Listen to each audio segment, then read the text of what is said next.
Hello, I'm Ronnie Eldridge. Welcome to Eldridge and Company.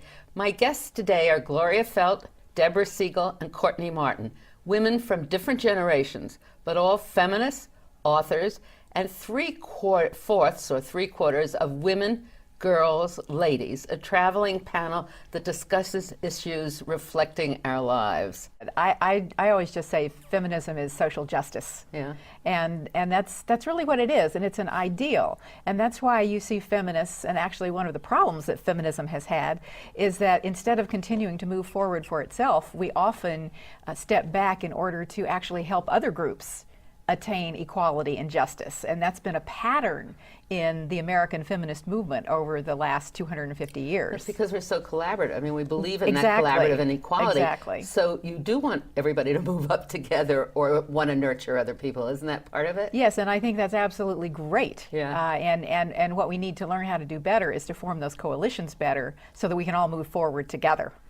Well, we'll see. Yeah. You're very optimistic. I am. I'm the eternal And Courtney, optimist. what does it mean to you? I think we sort of agree on what it means writ large, but I think one of the things that's particularly important to my generation is this idea of intersectional feminism, so that feminism is about that cross-section of race and class and gender. And of course, that's not a new idea, right? This is an idea that stretches from a while back, but I think my generation has seized on that in a probably more hearty way than generations past. And so I think sometimes part of what Gloria is speaking to is there's some frustration around that because it's so diffuse and it's so fragmented, because it's not about women. It's about, for us, gender, race, police brutality is a feminist issue. You can sort of put everything in that bucket, and that makes it very hard to sort of work together. Well, I always wondered what they meant with women's issues, because I felt all issues are women's issues.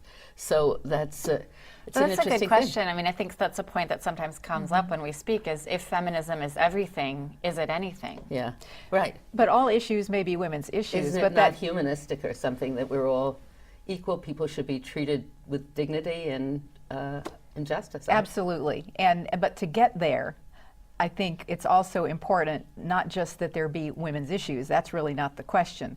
The question is, do we look at the issues with women in mind? Do we look at issues with a gender lens? And you often see situations where, look, for example, do you know how many women are on postage stamps as compared to men?